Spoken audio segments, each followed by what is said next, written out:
子这边请。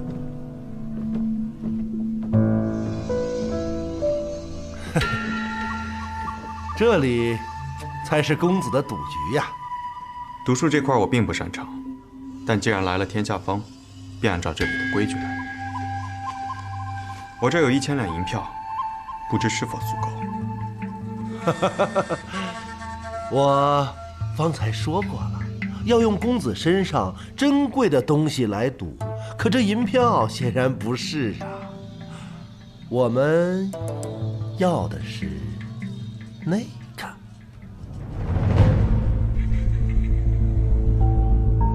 抱歉，这柄剑对我来说有特殊的意义。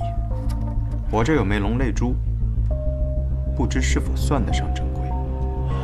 龙泪珠，据说这枚珠子极具灵力，若是日夜带着此珠修炼内功，半年之后，身体就会发生奇妙的变化呀！掌柜好眼力，确实是个好东西，值得一赌。你们想怎么赌？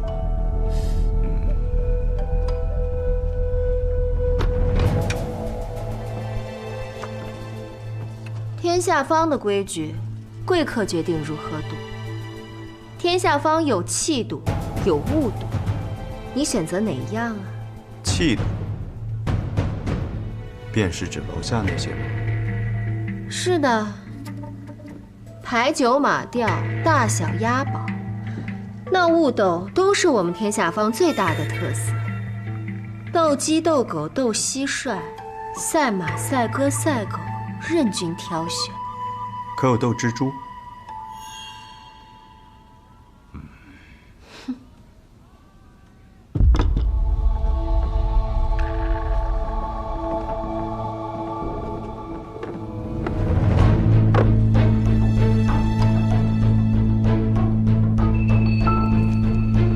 八眼狼蛛。哦，客人倒是好见识。那么客人想押注哪一只呢？必须要二者选其一吗？难不成还有别的选择吗？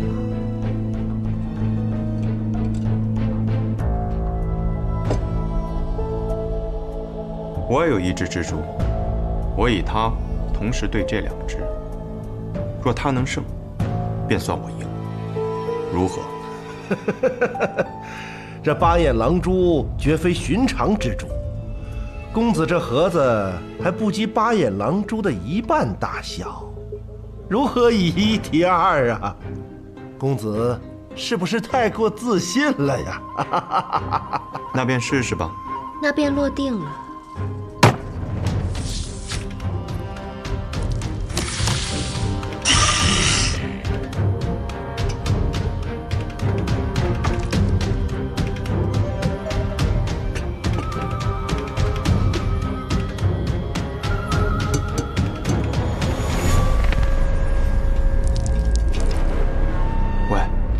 出来了。嘿，这是。去吧。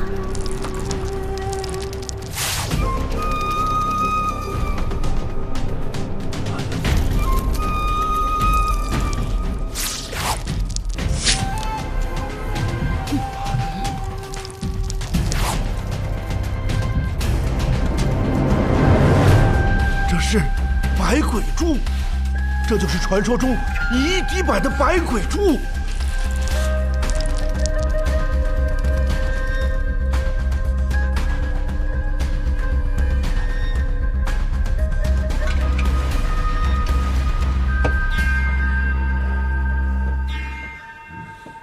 那么这无双令是否应是我的了？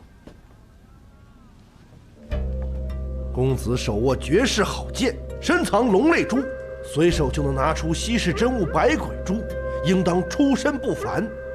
以公子身份，又何须来我天下方要无双令？今日到此，是何目的？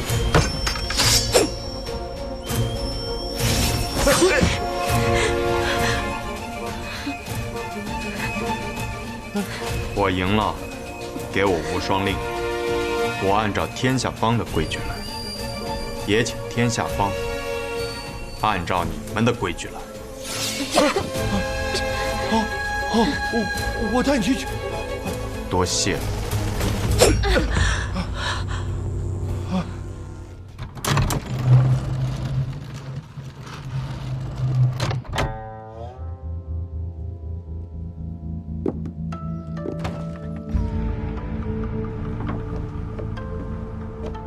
这边请。尊者，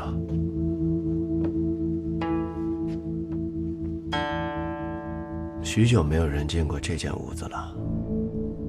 我赢了天下方，便能得无双令。是，无双令已经是客人的了。只不过像你这样优秀的客人，我们天下方很有兴趣结识一下。强后这些人也想结识我吗？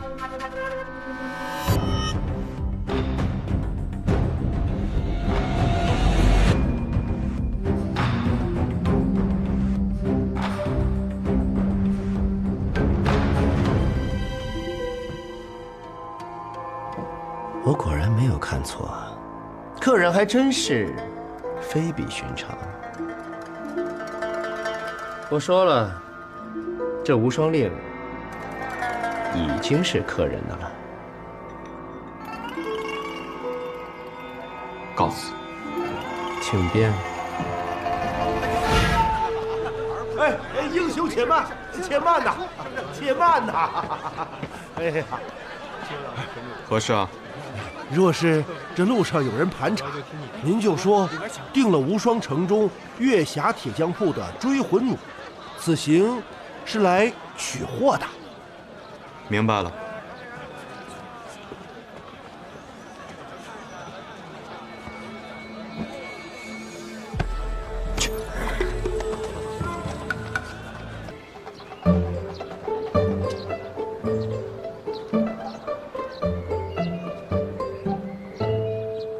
鹤羽药庄。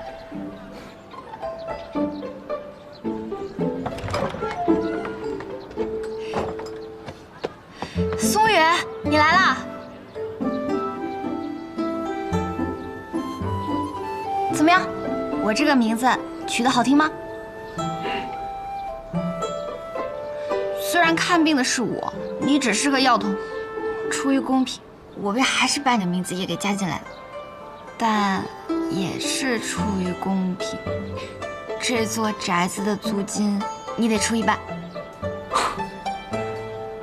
多谢神医。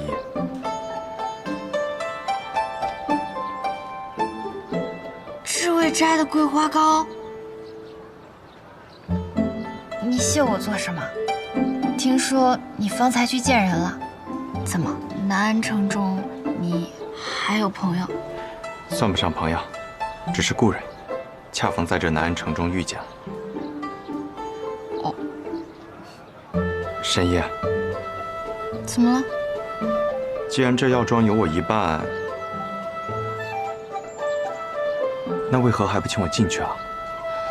哦，请进，进来，进来，进来，进来。哦。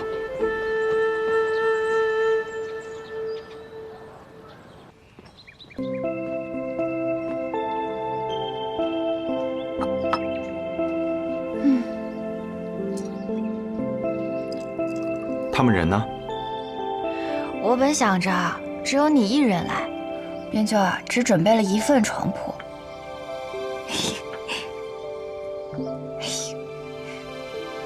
狗爹呢倒是有先见之明，知道苏昌河定会跟来，所以就悄悄多准备了一份。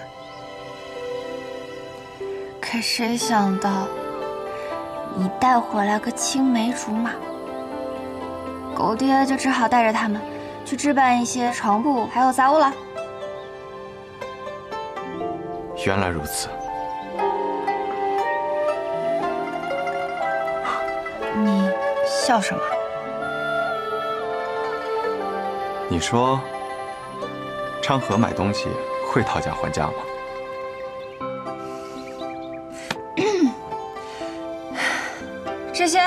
这些，都给我包起来。那些，还有那些，我都要了啊！啊！这是1锭银子，喏，不用找了。惟妙惟肖。我跟你说，人突然有钱之后啊，都是这个样子的。他现在不是暗河大家长了吗？那暗河的钱就都是他的了。对了，你那个妹妹是怎么回事啊？你怎么突然把她从家园里给带出来了？你不是和我说过，家园才是最安全的地方吗？因为我们查到了，当年覆灭吴建城是暗河制的刀，其中一些人尚且存活于世，并且就在家园之中。虽然这些人早已隐退，若无意外，也不会再做杀人之事，但毕竟有仇在身，赵岩待在那里，我心中不安，所以我想到了神医，觉得神医这里定是极其安全的。神医这么可靠，再加上有哲叔坐镇，赵岩待在这里，定然安全。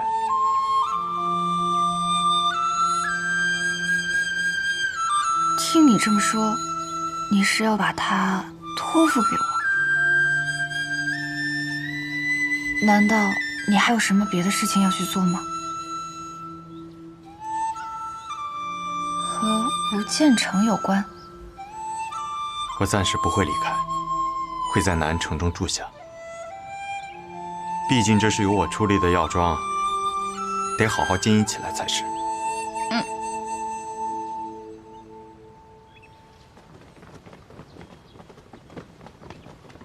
都进来，都进来！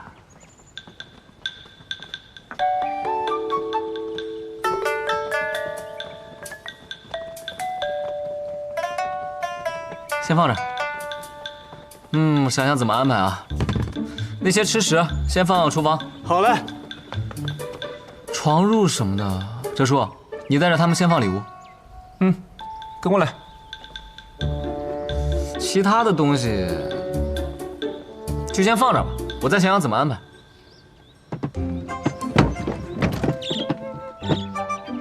你看我说什么来着？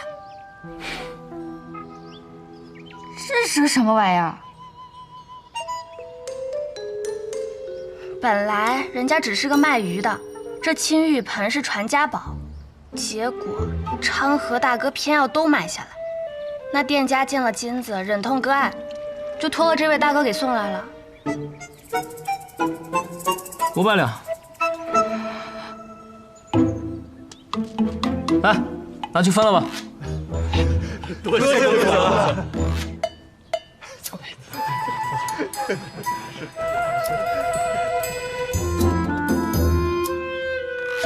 我们这是药庄，又不是杂货铺。我又没把这儿当成药庄来布置，我是觉得这是我们的家，以后要在这里生活，自然需要多些趣味，布置一些我们喜欢的东西。我看是你自己喜欢的。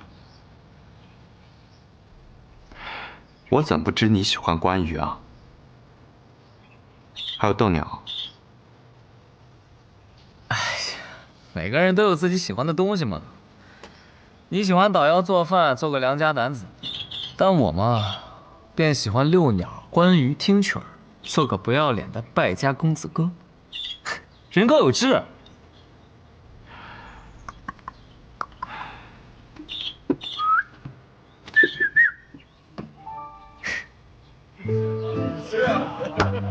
哎，各位南安城的父老乡亲们，下面我宣布，我们鹤羽药庄正式开张啦！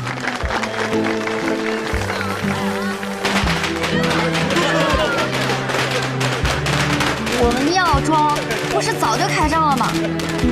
昌河说我们之前等人上门问诊不长久，得趁着这个机会，让十里八乡都见识见识神医你真正的实力。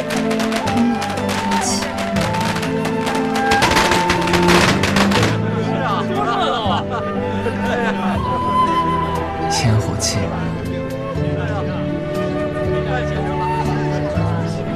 哎呀，药庄，我怎么记得这以前是一个靠郡郎君卖高价药方的地方啊。南安城里边有大大小小63家药庄，更有4大名医、30圣手。你说你这个也是药庄？嘿嘿嘿，不知道哪位高人坐镇呢？是我。谁呀？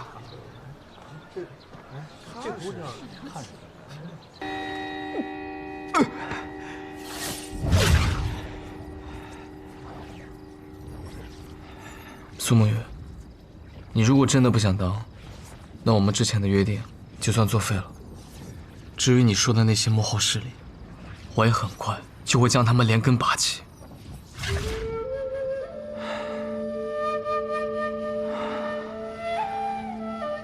好，但阎魔掌这门功法太过危险，一不注意便会反噬己身。你以后还需万分小心。我们走到今天这一步，真的很不容易。不过，我还是会继续走下去的。长河，我知道你要说什么。我会向外界宣布，从此之后，安河便没有智三鬼了。我会铲平提魂殿，这样就不会有人下达追杀你的手术。那些你想要带走的家人也是一样。你说过你喜欢南安，我在南安城置了一处大宅，是我这些年偷偷攒钱买的。你到南安城去找守月钱庄的掌柜的，他会把地契给你。院子的地下埋了1万两白银，你若是没钱了，就拿出来用。以后每年秋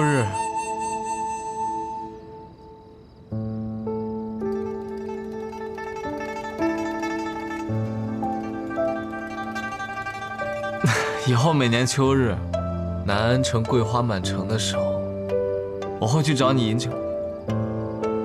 当然，你不想让任何人，包括我知道你行踪的话，你也可以不要那间宅子，转手卖给守月钱庄的掌柜的就行。但是，每年秋日，南安城桂花开时，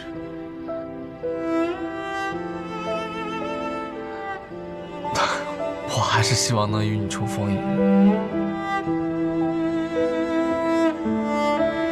长河，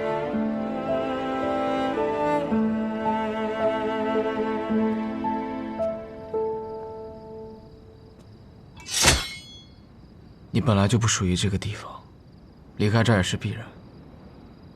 而我，从小就是从尸堆里爬出来的，生命在我这里，本来就是不值一提的东西。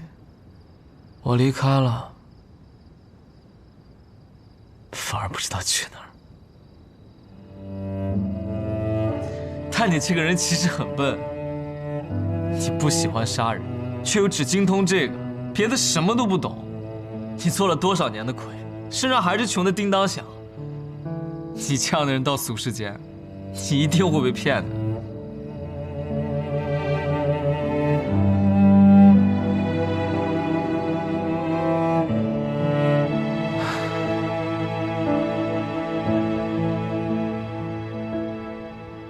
再见，苏沐雨。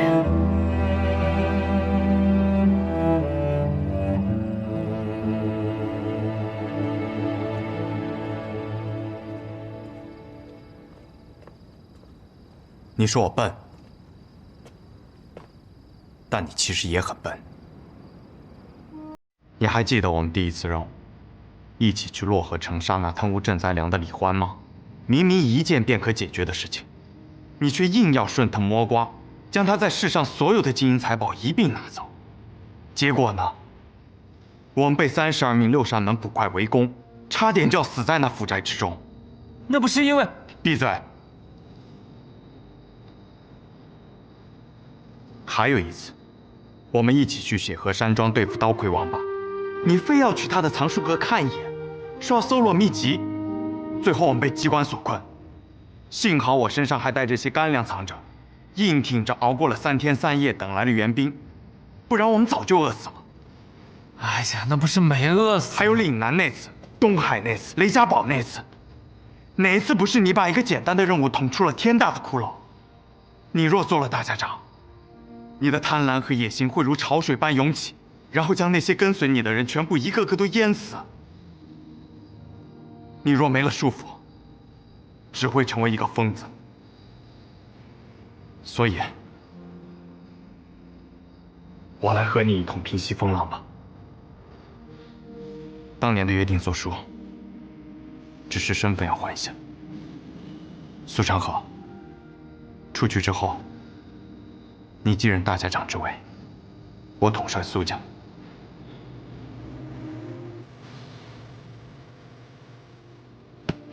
我陪着你，我们一起带来一个新的安和。好。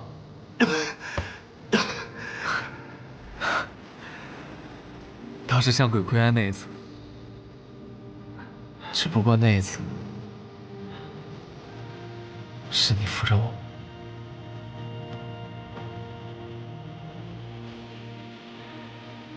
所以有些事情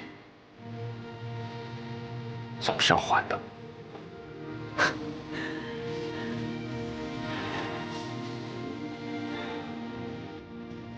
其实，一直到最后一刻，我都不认为你会留下来。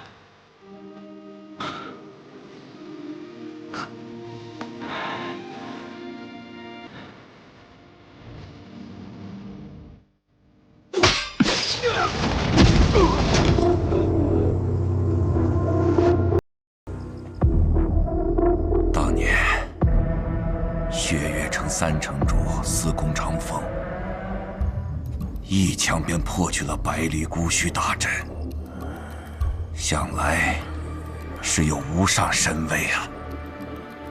我一刀挥下，却只能见面前3尺清净。这一仗打得真是艰难啊！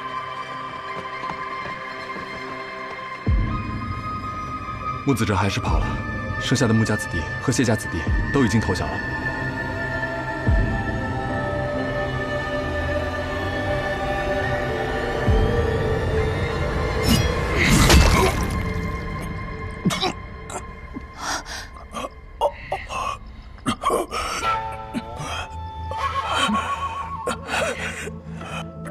这究竟是怎么回事啊？3家已成过往，新的暗河即将走向彼岸。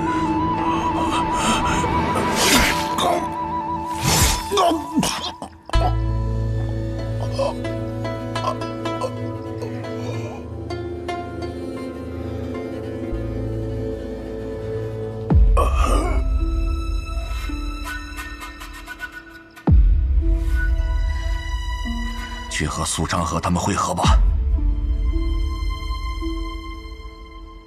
哎，老了，算计人心这种事，苏长河这个小子还真是算无一策啊。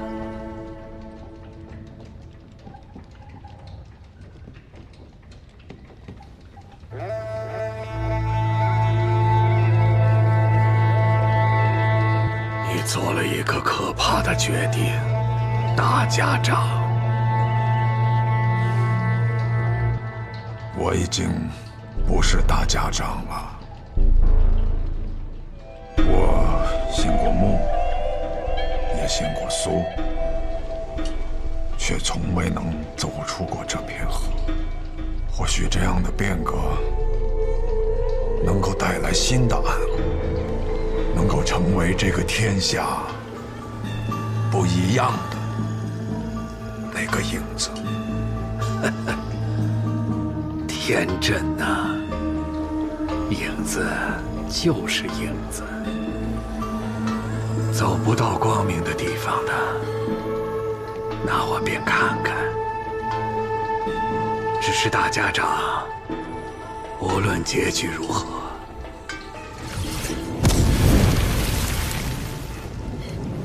你都看不到了。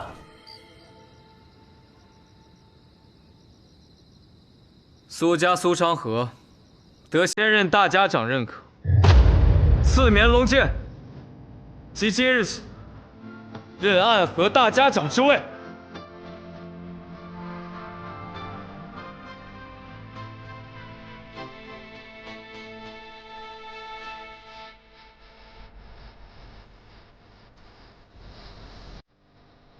拜见现任大家长苏昌河。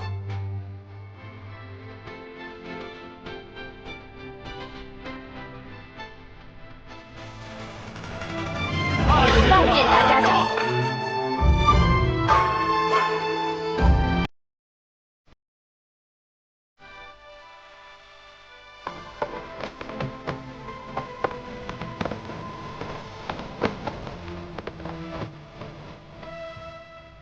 朱印首领苏沐雨，谢魁之位，任苏家家主。诸位，新的暗河已经到来了。拜见大家长，拜见苏家家主。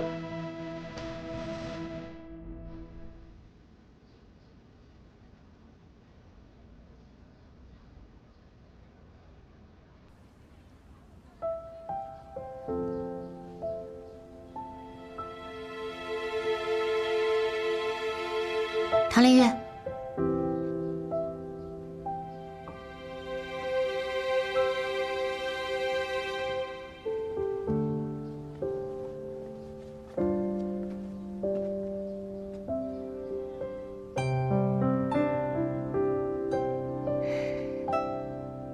唐连月。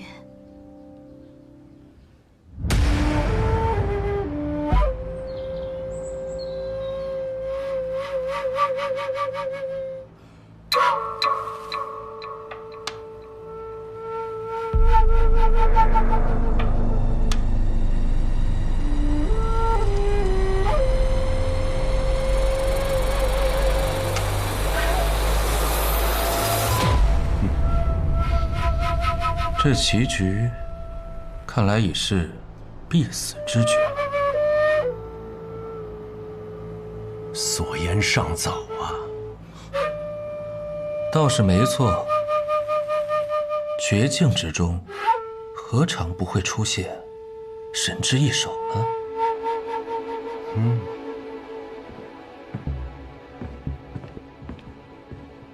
宗主，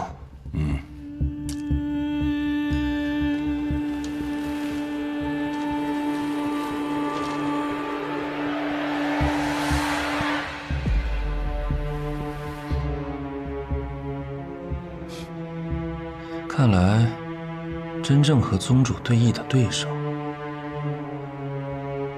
下出了属于自己的神之一手。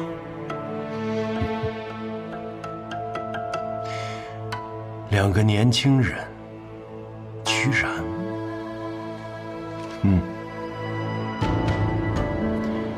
或许这才是最好的结局。哦，为何？这才是最好，因为他们够强。只有真正强大的对手，才是现在的我们所需要的盟友。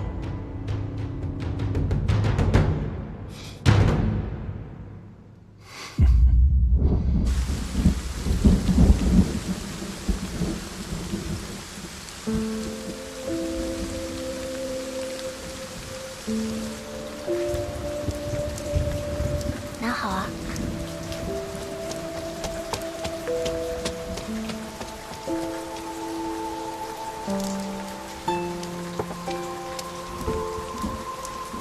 老板您好，我要一斤桂花糕。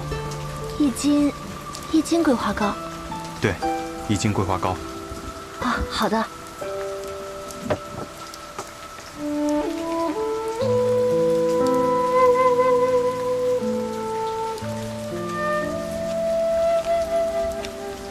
你的桂花糕。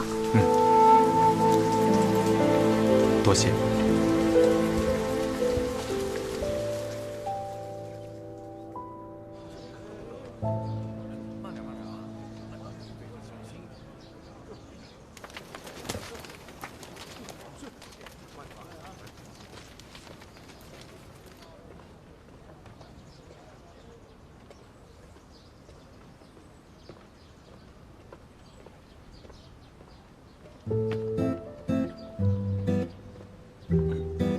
申夜，我回来了。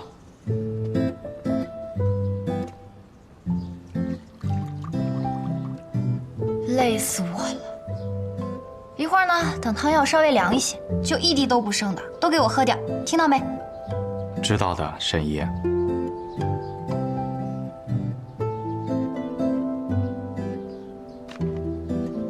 哇，还是热乎的。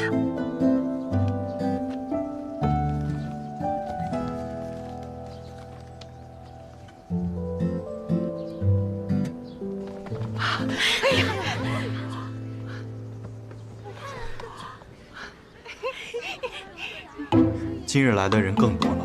春日无雨，风吹心动，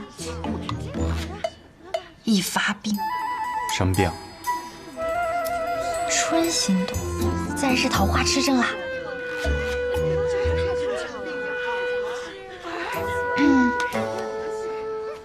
你们要看的人已经来了，我要吃的桂花糕也已经吃到了。什么时候能进去看呢？那现在就开始看病吧。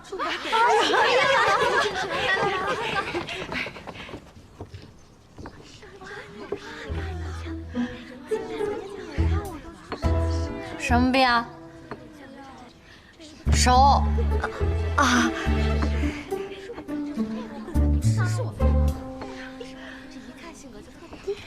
什么病啊？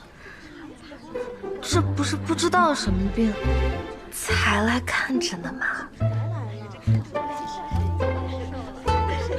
？10两银子，我让那家伙亲手给你煎药。什么药啊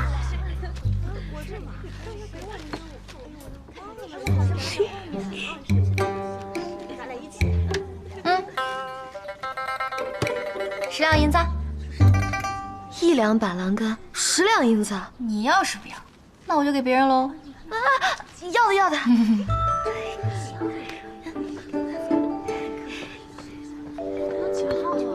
下一位。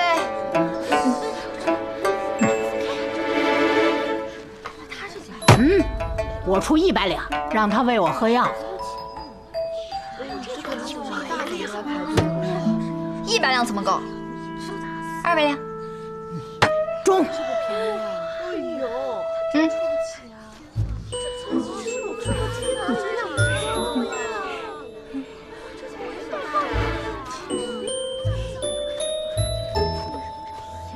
下一位。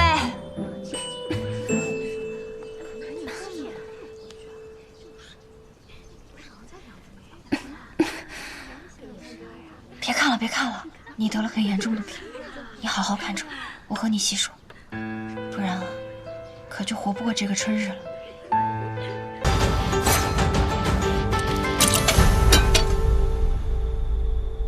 说给员外那位听的话我已经说完了。苏沐雨，我们该执行自己的计划了吧？成河，我无法背叛大家长。愚蠢！这次3家铁了心要磨你，我会为你铺好路，你只需要做好握住绵龙剑的准备。你怎么这么多年了还没有明白这个道理啊？你永远都是这么天真。大家长与我2人皆有恩情。恩情？他们培养我们是为了替他们去杀人，我们之间并不存在这可笑的东西。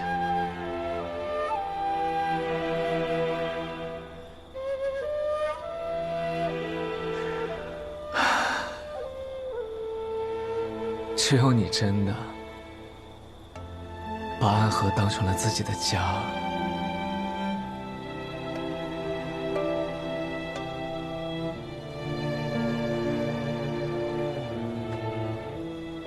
而我却始终做不到这一点。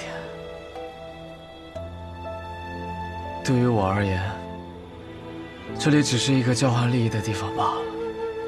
他给我们庇护，我们为他杀人。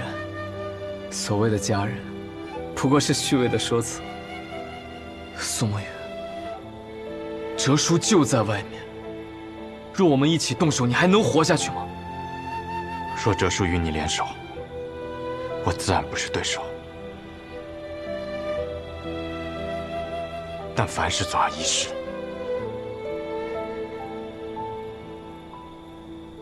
你要是说得通，你就不是苏沐雨。我真傻，和你白费这么多口舌。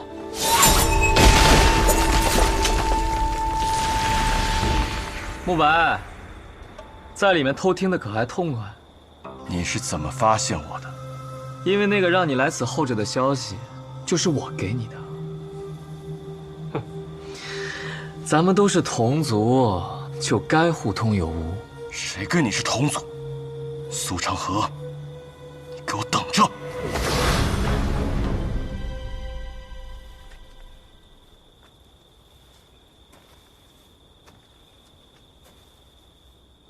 长河，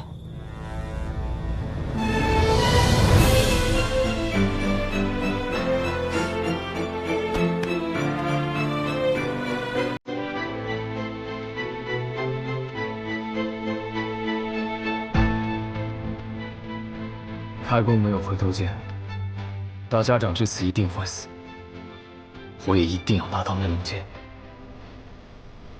所以，好好想一想我们当年的约定吧。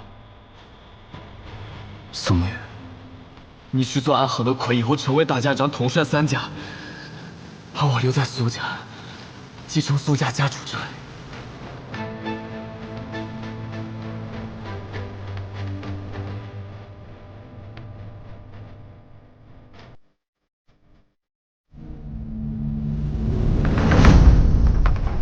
这马车真有意思啊！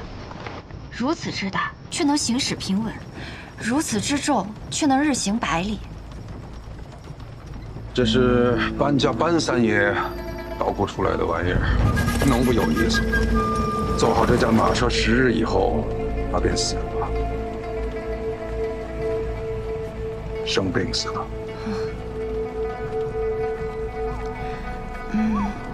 那我若是治好了大家长，我不会得病死了吧？神医多虑了，你可是神医呀！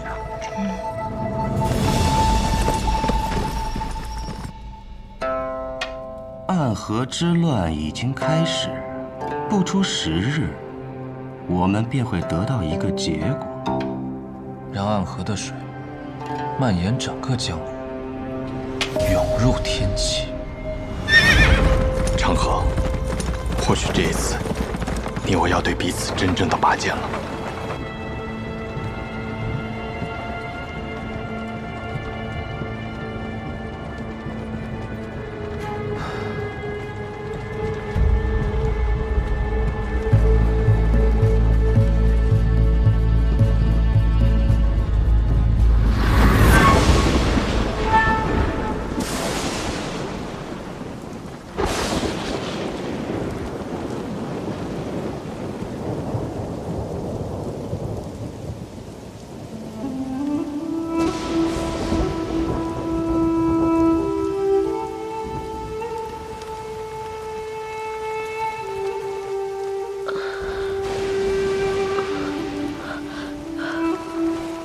这么多年为我点灯的童子，他是唯一一个。任务结束还能够活着的。要带他回去吗？不必了。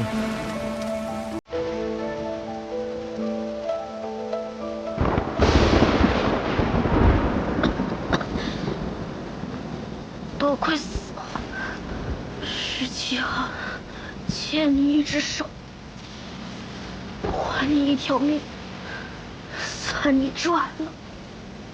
多少哀怨的情绪，不舍的挣扎，漫漫长夜中寻觅挣扎痛的憋气。你怎么会在这里？我偷听到你们的任务点，私逃出来寻你，我来接你回家。那地方也能算是家吗？有家人等候便是家。你弟弟还在哪里？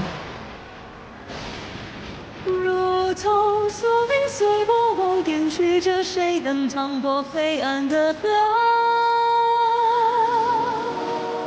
哪里会有彼岸憧憬？你手唯一点光，心境颜色。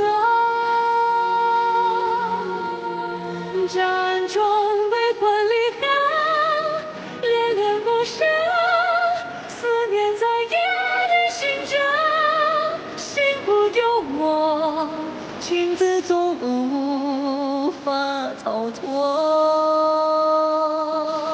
怎么总把自己搞得这么狼狈？反正每次你都会及时出现，我狼狈点儿，没什么问题。鬼哭院的试炼马上要开始了，各家主唤我们回去。这一天终于还是来了。哪里会有彼岸憧憬？你手唯一点光，情景颜色。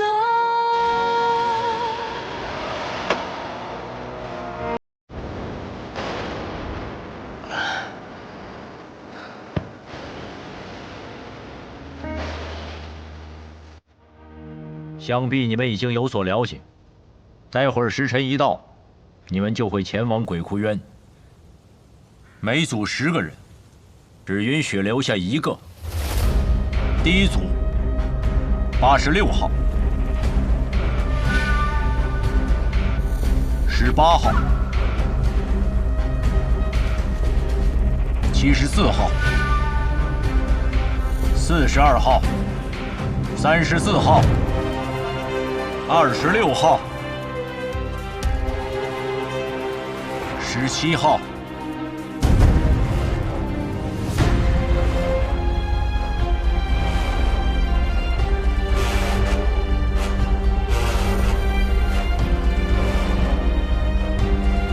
第一组的最后一位，63号、63号。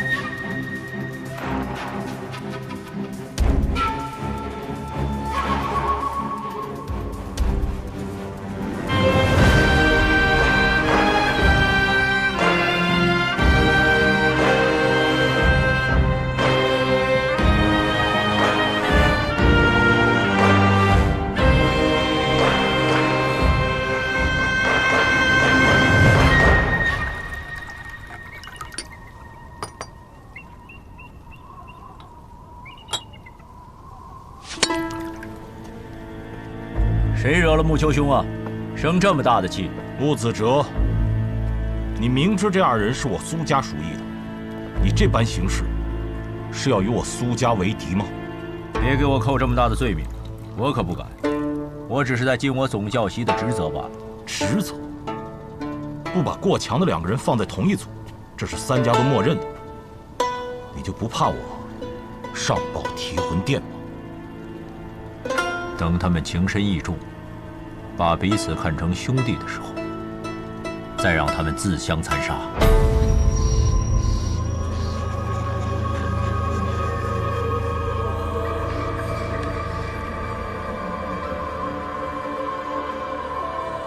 合作在一起，不要走散了。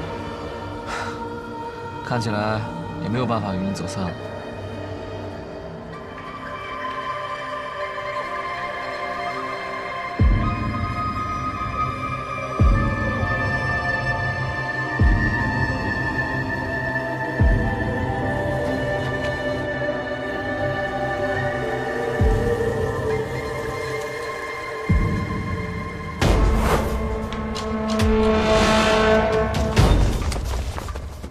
全都来了。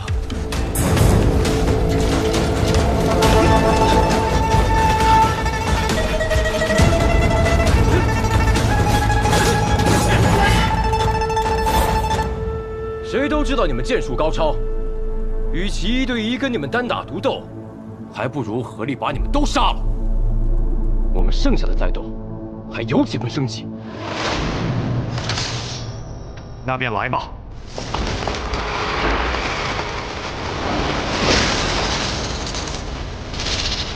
花阶之，刀剑隔世，攻守戒备，决一切生气。要胜此战，我有一图，下入此图。我呀！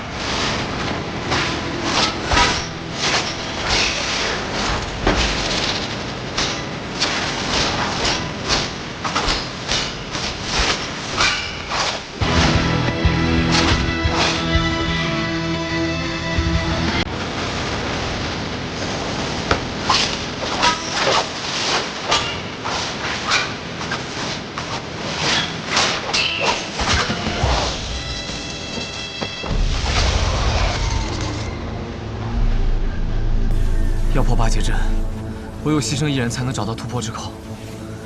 我们2个同时上，算怎么回事？我知道，我来。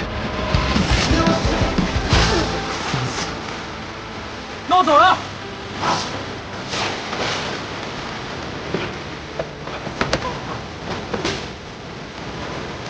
封神之口。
只剩我们2个人了，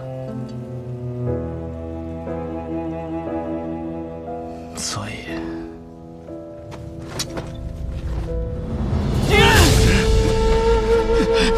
你疯了吗？你这疯子，停下来！我跟你说过，你的恩情，我迟早会还的。我不需要你还。你此前替我做点灯童子的时候已是还了。暗河的规矩，10个人只有1个人能走出鬼窟园，成为3家之人。你若不成我的情，我们2个人都得死。一定会有办法的。我去和他们说，他们享有最顶尖的资格，而我们俩是他们这些年里遇到最好的种子。他们不会愿意就这么失去我们的。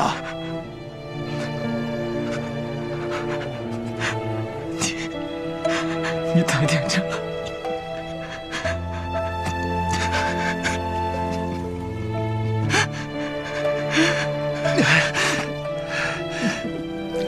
你把手放开！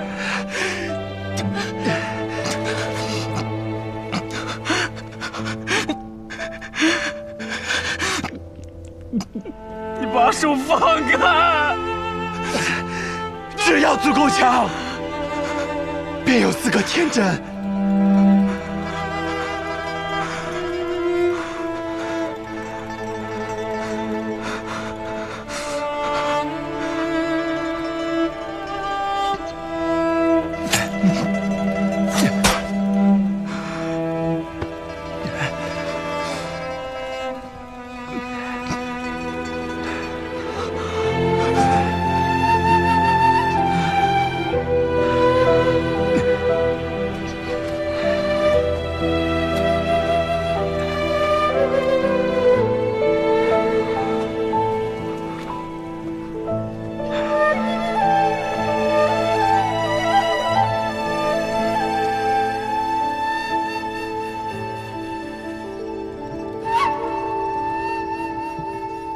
睡醒了。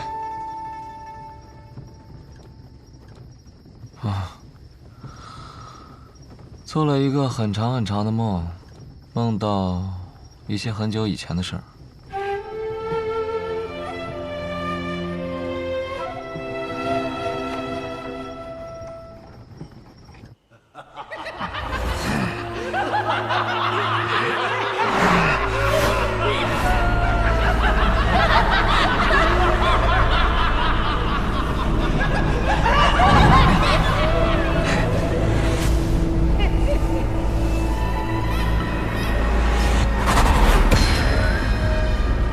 邪魔外道，无尽无身。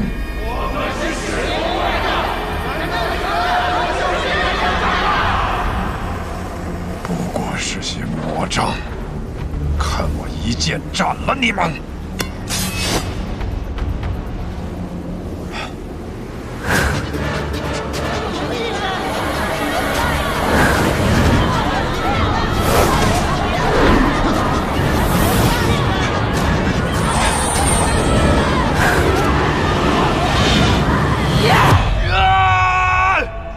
不好！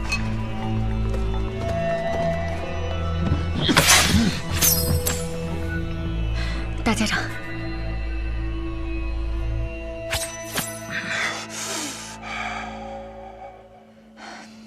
人在虚弱时，邪气便会找机会侵染人的身子。做噩梦是正常的事，大家长不必担心。大家长可还安好？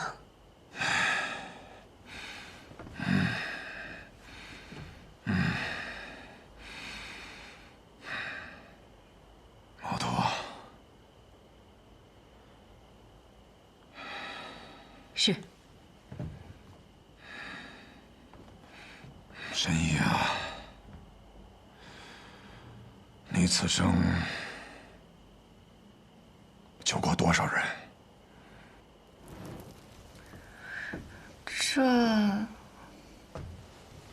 这我哪里记得得？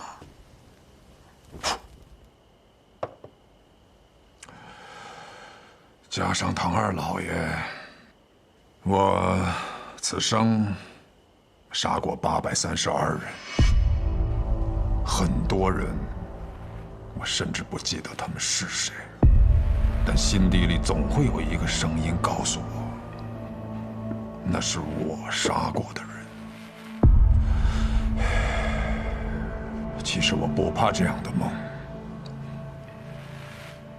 当他们出现的时候，我会拿起手边的剑，将他们斩杀得一干二净。我既然杀得了他们一次，那么自然我能杀得了他们第二次、第三次。无论是梦境还是现实，都不会有任何区别。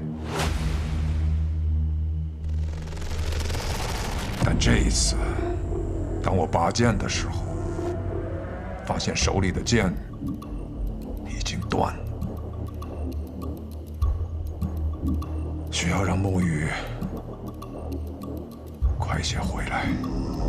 难道大家长就不害怕他在这个时候背叛你吗？不会的。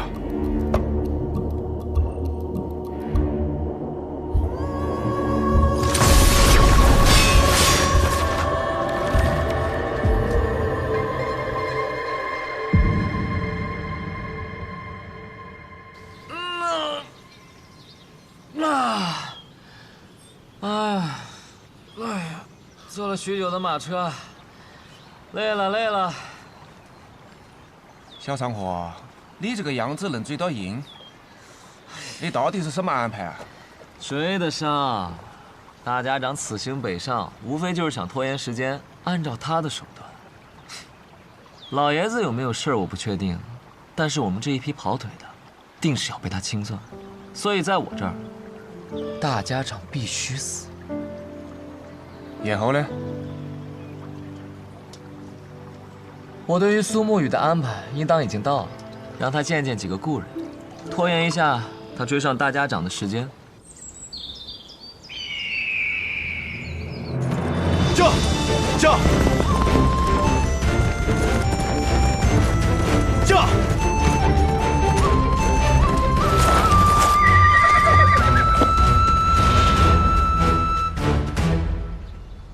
昌黎，宇哥，好久不见了。昌河派你来的？啊，是大哥让我来的。他说让我拦住你，实在不行，就哭到你心软。他是不是觉得我不会杀你？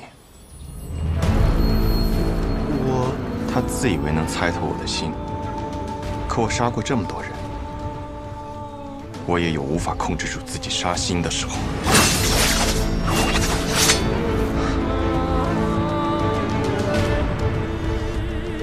若我想杀你，你早就死了。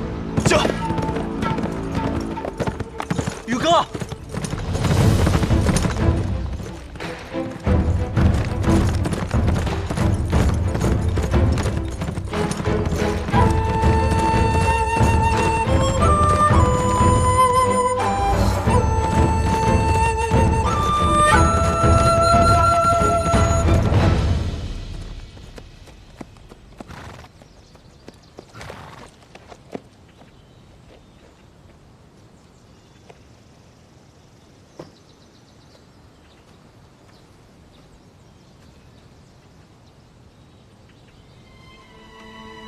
老师，你口中的“老师”这2个字，放在我的身上，我可不敢当。苏轼先生，许久不见了，苏沐雨。昌河为了拦住我，居然把你也请来了。不必怪昌河，是我自己想来的。我想此事之后，或许我们便没有相见的机会了，就自请来此见你一下。顺道下一局棋。我在赶路，没有时间。若有机会再见先生。回到暗河，我定去藏书阁拜会。若我没有做到让你下完这局棋，昌河或许会杀了我。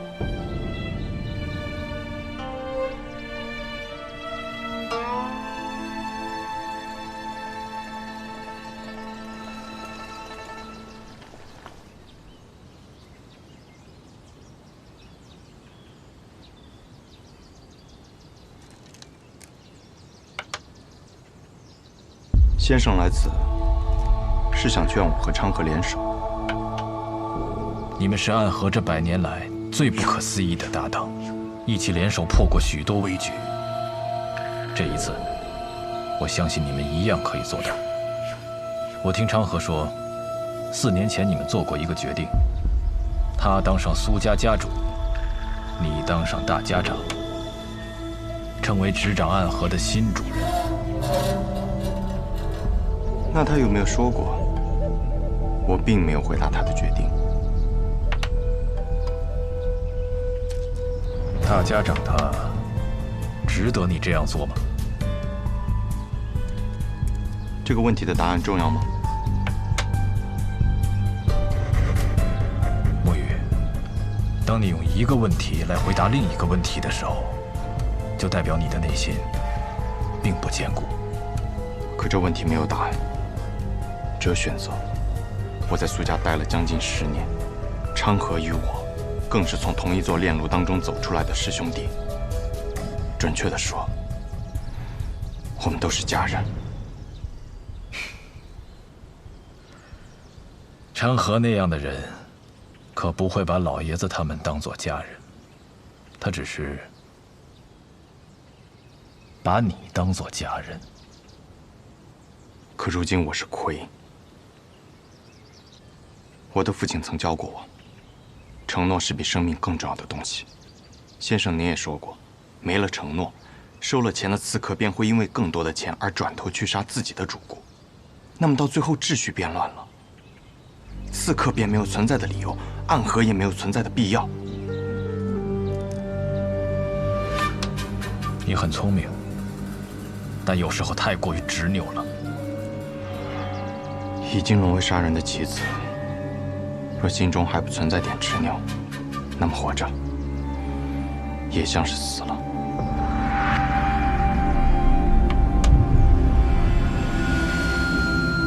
先生，你败了，告辞。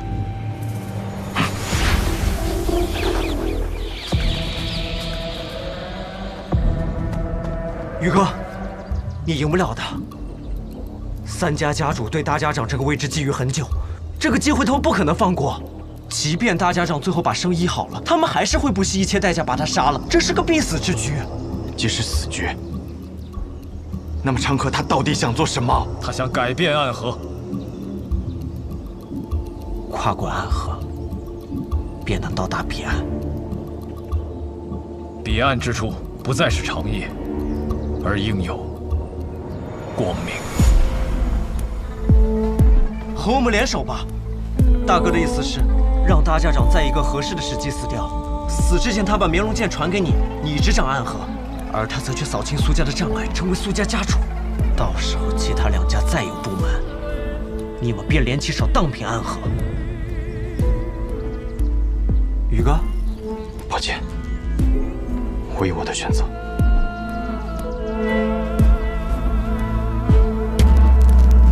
大哥说了，若你拒绝，那他就自己当这个三家之主。到时候不管谁挡在他面前，他都会杀死，包括你，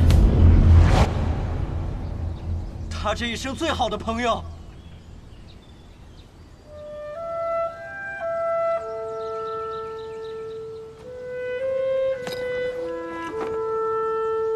木鱼，道阻且长，行则将至。驾！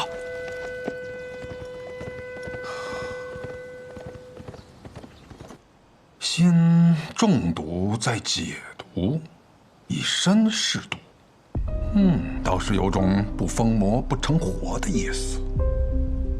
只是我不太明白，为了几张银票，神医愿意为我以身试毒？自然是不愿意啊，我又不傻。不过我有一个办法，既能感同身受的了解大家长体内的毒，但同时又不会死。什么办法？移魂大法。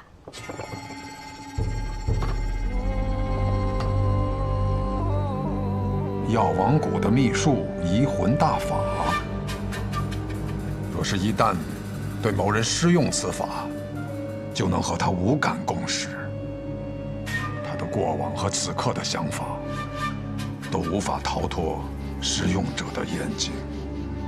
若是遇到意志薄弱者，甚至能彻底占据他的意识。我初听到此门功法，还曾感慨，这哪里是医术，分明是邪术。确实，医者行医，治的是人身体里的毛病，而移魂大法却能治人心病。不过我这次对大家长施用移魂大法，为的是彻底去除你体内的毒。至于大家长你心里想的那些嘛，我可以试着不去看。若是一旦施用移魂大法，那我的性命自然是全在我白鹤怀的掌控之中了。就是只要我想，可以随时杀死大家长。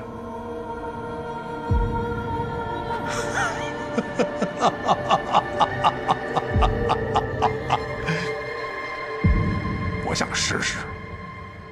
大家长能活几日就让他活几日吧，反正我们抓紧时间找机会，先把那小神医给杀了就是。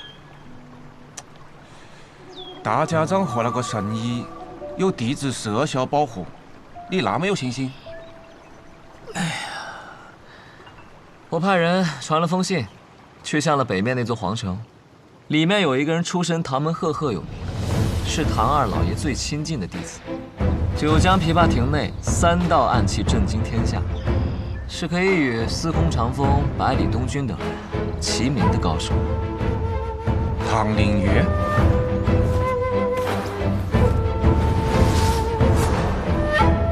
我不知道大家长为什么要杀唐二老爷，但我知道唐二老爷死了，最想报仇的人一定是唐连月。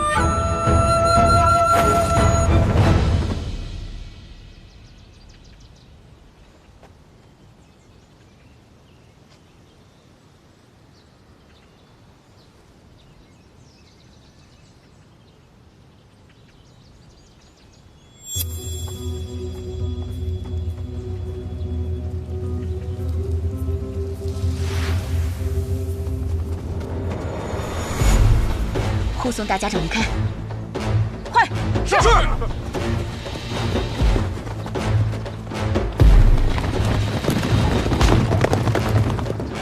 难得有片刻喘息，又要赶路逃命了。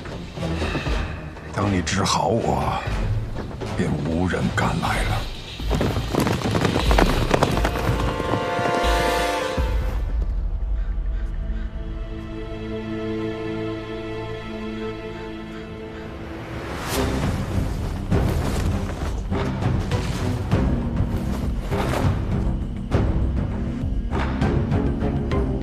找到你们了，暗河。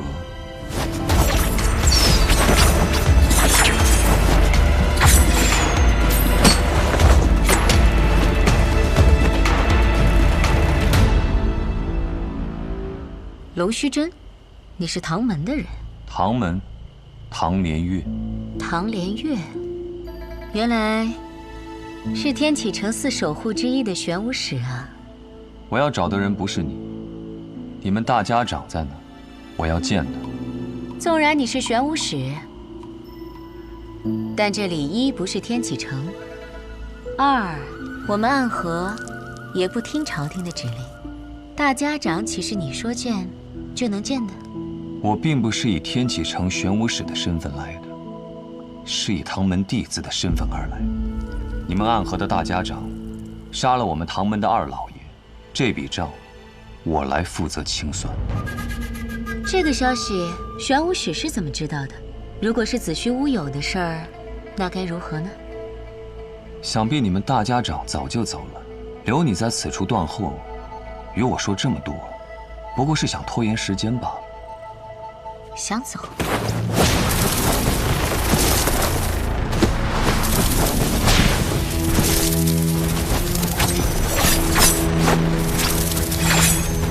接！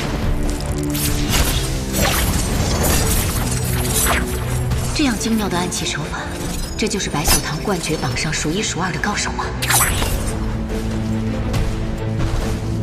荧惑纸蝶和幽冥珠，你是暗河木家蜘蛛女。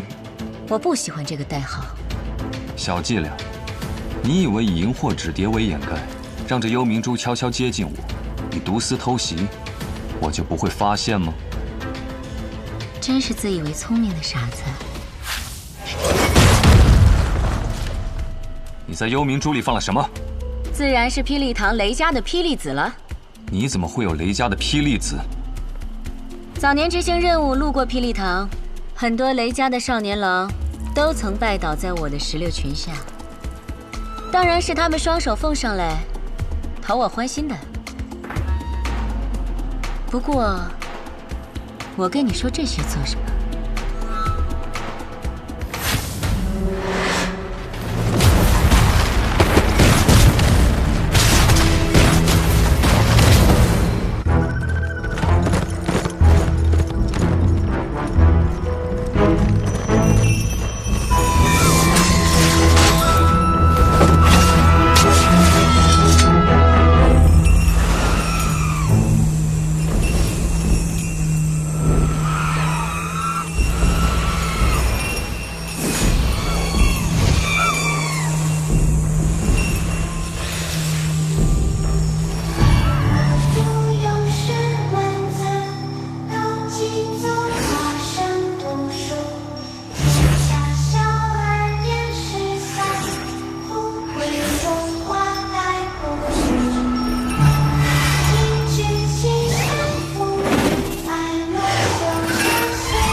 童子点灯，阴魂索命。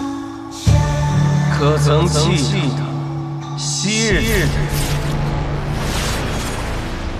也差点做这点灯的筒子。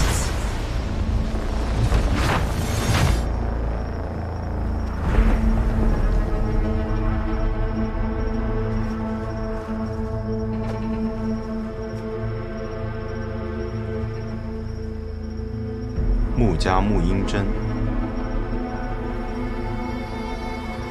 你敢与我动手，是想叛离暗河吗？是吗？可我得到的消息是你暗算大家长，意图谋反。我来此杀你，是奉家族之命救出大家长。看来穆家还真是一片忠心啊。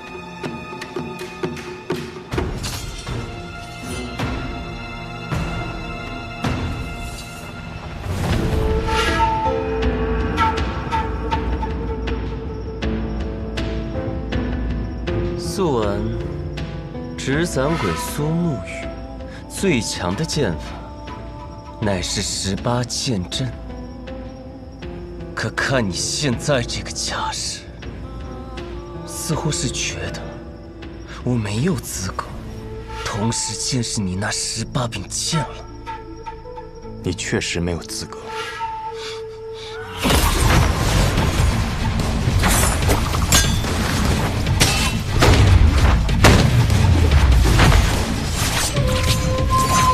当年本该是你去的，可苏昌河代替你做了这点灯的少法。按照我的计划，他们应当都要死掉，可他却被你救了。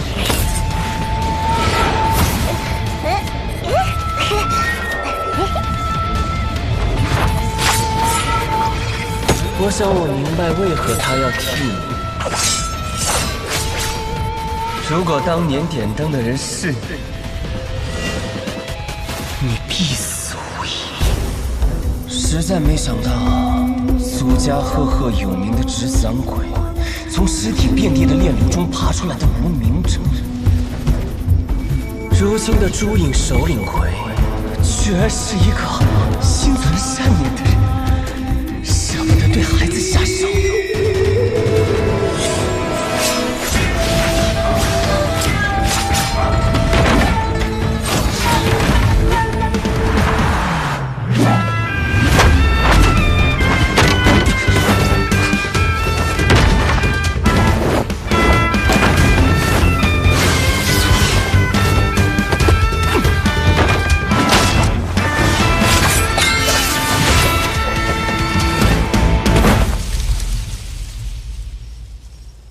你的剑并没有想象中的快，是吗？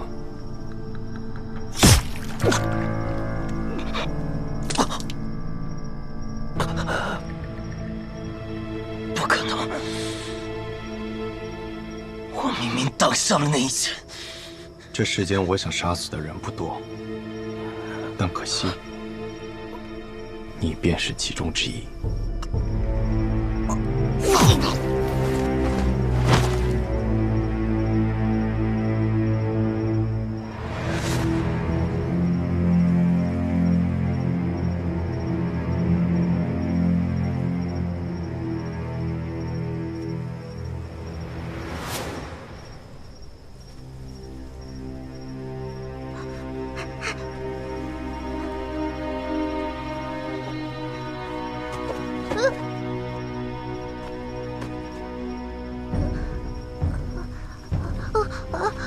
别怕，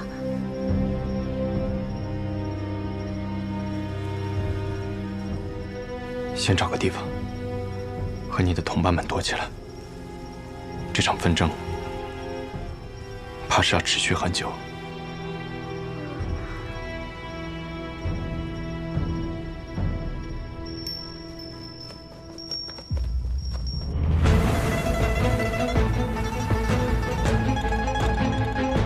看来天启城的守护使也不是那么难对付。我们唐门并不怕雷家堡，所以我也不怕你的霹雳子。你再动，我便只能杀了你。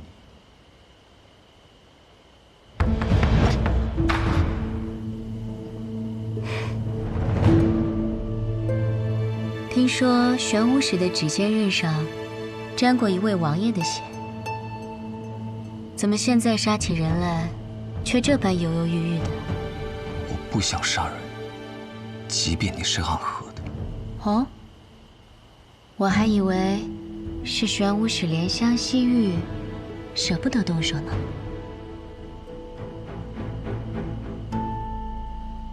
傻瓜。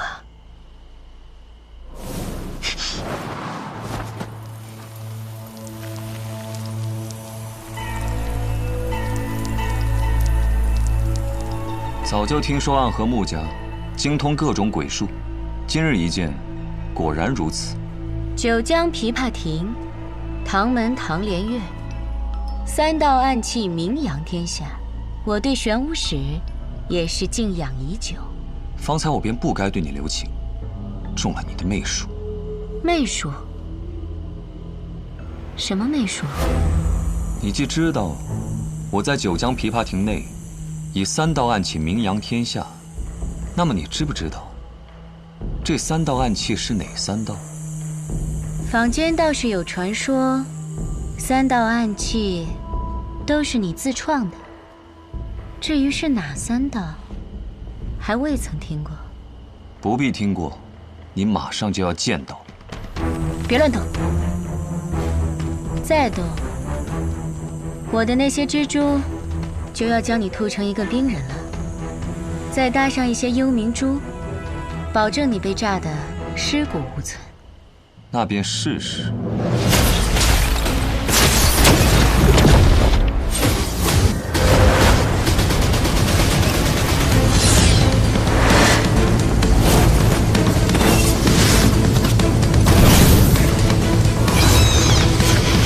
这便是当年那3道暗器中的第1道——千道精明。